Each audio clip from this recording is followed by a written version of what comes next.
wale wapanzi wanaenda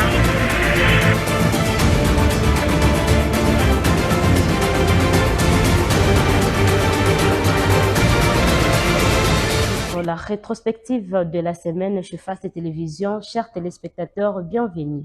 Le maire de la ville de Goma a présenté ce samedi 5 octobre 2024 des présumés malfrats devant la presse, parmi lesquels on a retrouvé ceux ayant commis les crimes d'une jeune fille il y a de cela 5 mois et ceux ayant fait incursion à Ndosho le mercredi dernier. Suivez.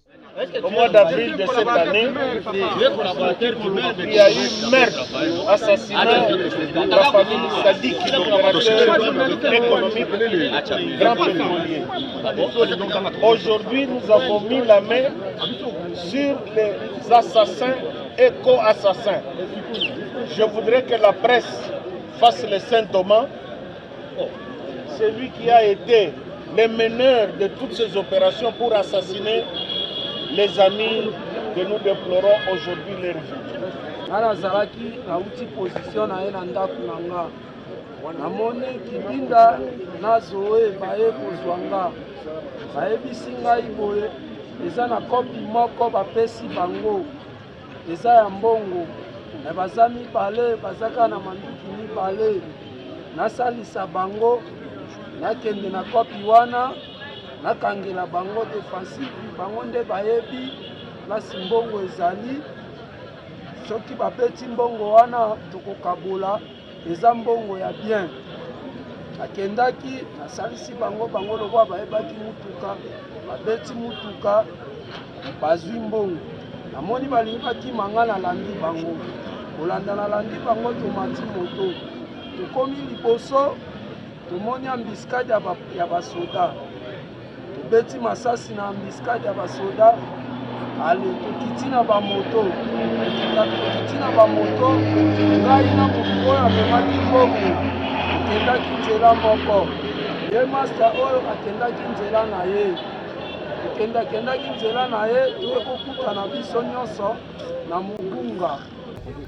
Je remets entre vos compétences les assassins et tous les complices dans ce dossier. La République entière attend de vous la rigueur de la loi. Vous avez appris qu'on a assassiné une dame à Keshero, à l'entrée CBK d'Osho, dans sa chambre. Et parmi les enfants qui habitent dans la même maison, c'est la même famille, on a retrouvé des munitions.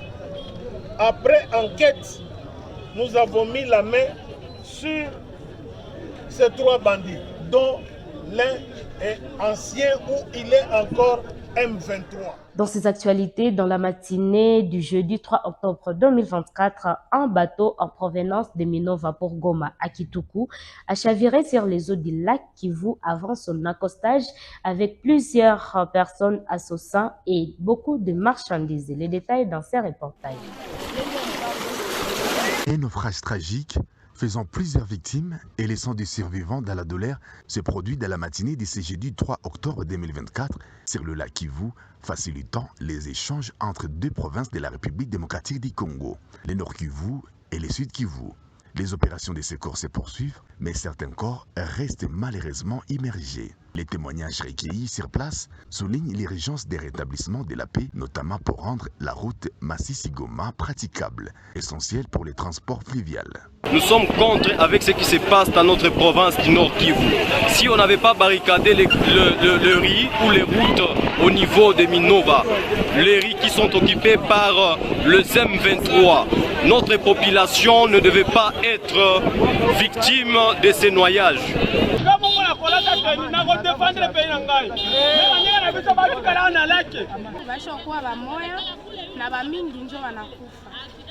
S'il vous plaît, que tunawezomba nchi yetu.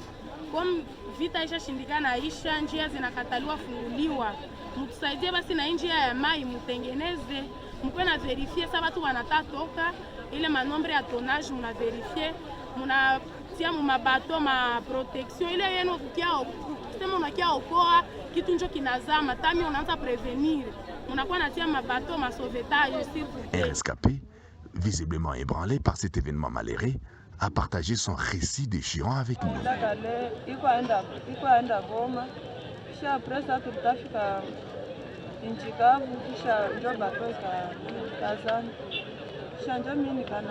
Kama sangapi mulitoka Minova sangapi? Tulitoka na 8h30 kisha tulitafika na iko 9h kama 9h25 chanjo tukafika. Si tulikuwa ba mingi. Plus de 200 de personnes. Nous allons banjo tunaenda sana. Tuka bahari ya njoo ndio tugana sasa. Hapana kukua masametage. Tulikuwa tu bila kuona. L'artiste et musicien et ambassadeur de la Kiltiravu, territoire des Kaléé, victime de ces tragédies, Dani Tijaganya a également réagi en exprimant son soutien aux familles touchées et en appelant à une réflexion collective sur les enjeux de sécurité dans la région. Jana mercredi tulikuwa tumepata habari kwanza moya ya bandugu yetu kwanza bakutoka Mkuja balikuwa nenda tena Bukavu bote kamaliza kwanza batu ku niveau ya Kishenyi mgroupement Mbinga Sud balikuwa biko nenda deja partir de Bukavu, ilikuwa mapande ya 17h bote kaishe kazama. Alors sai tuko tena hapa Goma tunaangalia hii asubuhi batu naleta bandugu yetu kutoka Minova banakia rangura, wengine banaleta chakula. Mujimagine que depuis wakati yenye M23 likamata parti ya Grand Nord yote mungini mwa territoire mwa iko na ravitaye hapa ni territoire ya Kale na Idjwi. Ndio nina ravitaye deja chakula hapa.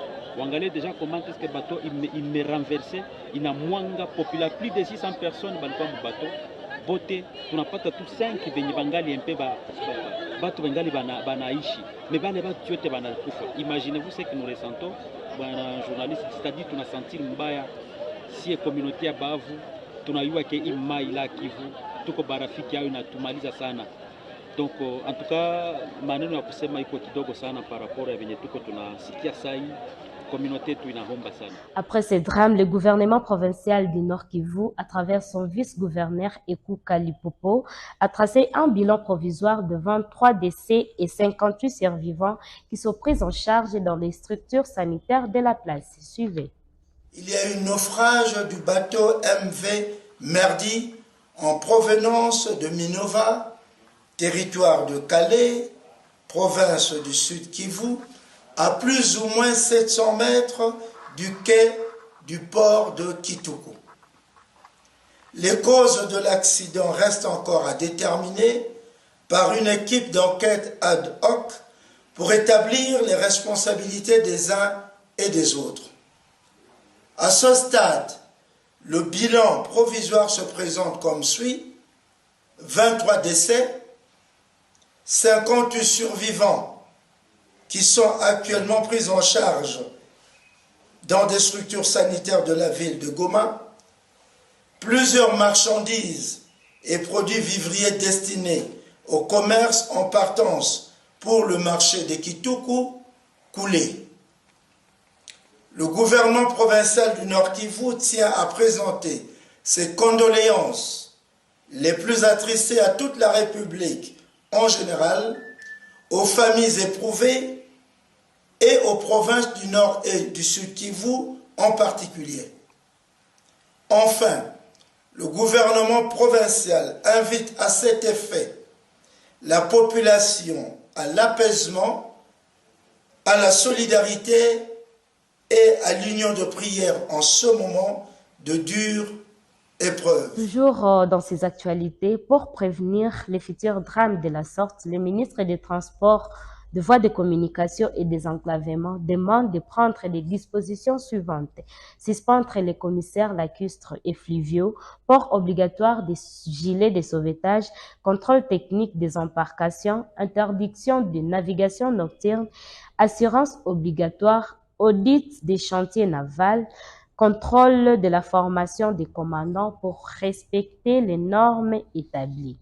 Parlons de l'éducation dans ces actualités. Certaines écoles secondaires à Goma en mouvement de grève suite à l'arrêté du gouverneur sur la fixation de frais par les gouvernements provinciaux.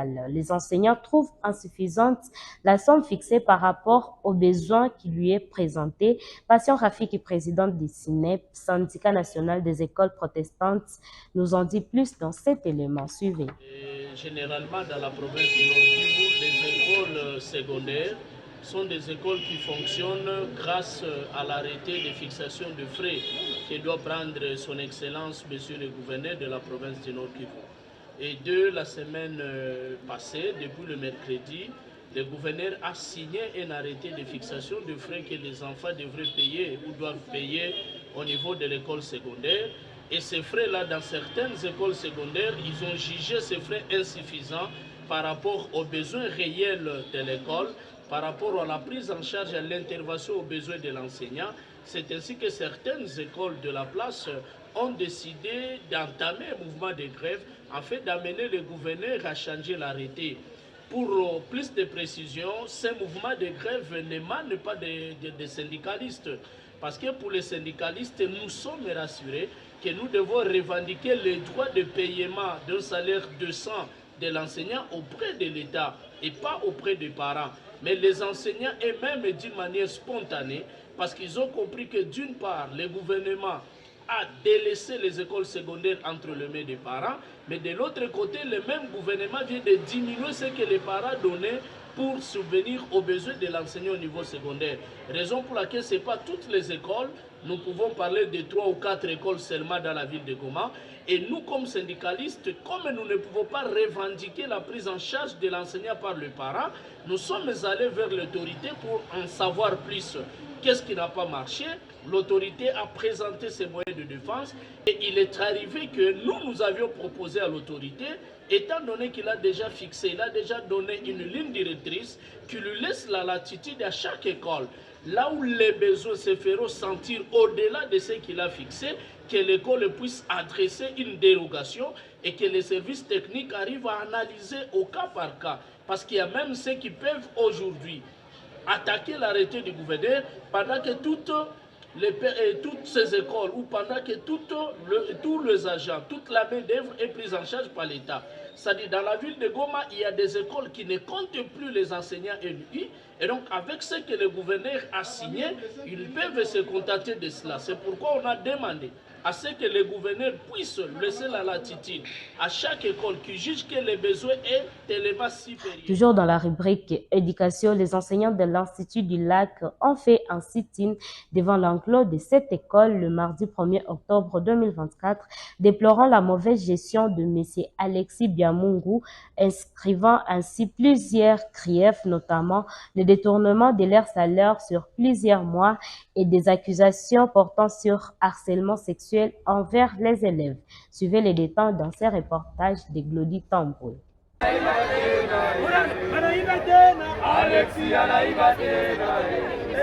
Les enseignants de l'Institut communautaire du Lac et certains militants du mouvement citoyen ont manifesté ce mardi, 1er octobre 2024, devant l'enclos pour déplorer la mauvaise gestion, les détournements de plusieurs salaires par mois et d'autres griefs faits par M. Alexis Biamungu. Non aux décisions médiocres, l'ICL mérite mieux. En tout cas, c'est ça le message qu'on peut lire sur leur calico, réclamant que justice soit faite l'un des grévistes. Pour exprimer notre mécontentement. Plan de tournement au sein de l'Institut communautaire du Sénat plus de 10 ans. Non seulement il détourne les fonds, mais aussi les harcèlements sexuels en milieu éducatif. C'est pour ça que nous refusons avec la grande énergie la venue encore une fois de déclarer que la réponse à cette question directement est expliquée dans les rapports des enquêtes qui ont été c'est le même rapport et les mêmes problèmes se trouvent maintenant au Parlement qui explique et qui clarifie la culpabilité de M. Alexis. Les cas de détournement et de harcèlement sexuel. Tout est clair dans les rapports. Merci. Qui était plus de 9 à 10 000 $, il a détourné le salaire des enseignants. Alors voilà pourquoi nous sommes ici. Le fait qu'il a été réhabilité par le préfet, on ne sait pas le motif. Vous savez vous-même que même le chef de l'État est en train de combattre les détournés. Il m'a dit qu'il y a un problème de la justice dans notre pays. Voilà pourquoi on n'a pas compris comment est-ce qu'un préfet qui est en train de détourner l'argent des enseignants a été réhabilité ici au niveau de l'institut. Sûrement que c'est une école privée, mais aujourd'hui c'est sous la responsabilité de la sous-division. Donc c'est une institution qui est déjà sous la responsabilité de l'État.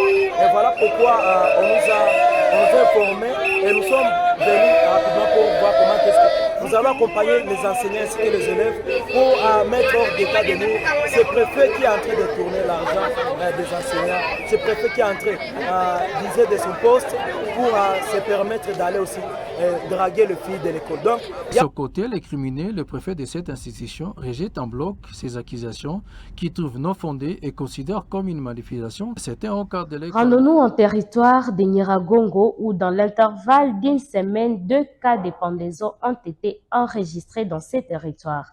Et pour éviter des cas similaires, les psychologues cliniciens Simwera et Mutalemba Dieudonné appellent les jeunes à s'accepter et à travailler leur détresse pour se donner de la valeur et surtout prendre part à des groupes thérapeutiques pour lutter contre cette dépression. Suivez. Il y a souvent une précarité socio-économique qui se vise dans la ville de Goma surtout. Nous sommes en train aussi de recevoir ces derniers temps des cas qui nous viennent de différents cas qui environnent la ville de Goma. Et il y a vraiment cette précarité socio-économique qui gangrène, c'est-à-dire les jeunes ont fini des études et après avoir étudié, ils n'ont pas d'emploi, il n'y a pas de boulot.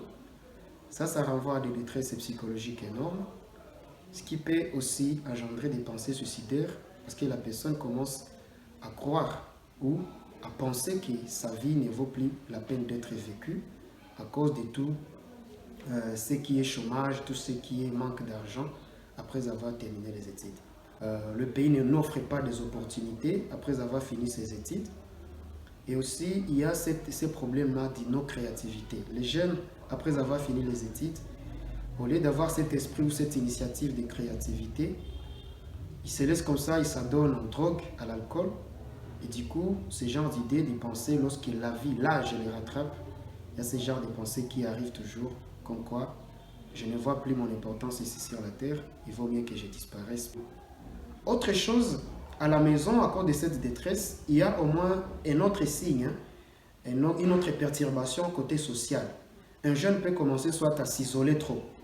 Vous allez remarquer cette perturbation côté comportement de cette personne, il commence à s'isoler. Par exemple, il avait l'habitude de parler aux gens, il était trop cool avec les gens, mais il commence à s'enfermer. Il y a des groupes thérapeutiques dans d'autres villes. Des jeunes peuvent participer à ces groupes-là qui sont actifs. Ils parlent, ils extériorisent les émotions, les pensées par rapport à ce qui leur avait fait du mal, côté pensée, côté comportement. Et là, on se sent encore vivant au travers de ce genre de groupe. On noue aussi des relations avec d'autres membres de ce groupe, ce qui va faire en sorte que ces jeunes puissent encore s'en sortir d'une manière. Parlons de la sécurité dans les territoires de Nyiragongo où une bande de présumés criminels a été présentée devant la presse depuis le 1er octobre 2024 à l'administrateur du territoire de Nyiragongo, le colonel Jean-Marie Malossa. Cette présentation qui aboutit à l'arrestation de ces malfrats s'inscrit dans l'opération lancée par le maire de la ville, Safi Chamouji Ouagoma. Suivez le colonel Jean-Marie Malossa dans cet élément. Je vais d'abord préciser que c'est dans le cadre de l'opération que nous sommes en train de mener, ensemble avec la ville de Goma, Safi Chagoma et Kalukando. Ça, c'est pratiquement ce que nous pouvons appeler Saficha Nyiragongo. Alors les instructions sont claires, c'est d'essayer de réduire sensiblement le nombre de criminels, si pas éradiquer le système criminel dans notre territoire. Les services ont été instruits et ce qu'on peut dire à la population, c'est que nous allons rechercher les criminels. Imaginez-vous, aujourd'hui, nous avons eu encore un cas d'assassinat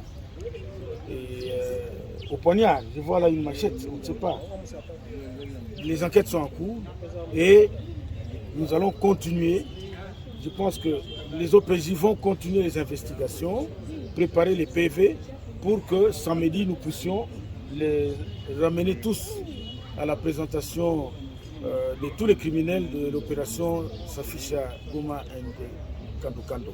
Mais si je ne peux pas les dévoiler ici, mais la plus grande stratégie que nous avons dans Nyiragongo, quand nous arrêtons des criminels comme ça, nous on les juge là où on les a arrêtés. Et je crois que la ville de Goma, j'ai appris que la ville de Goma va faire la même chose avec les criminels, ceux qui ont tué les journalistes.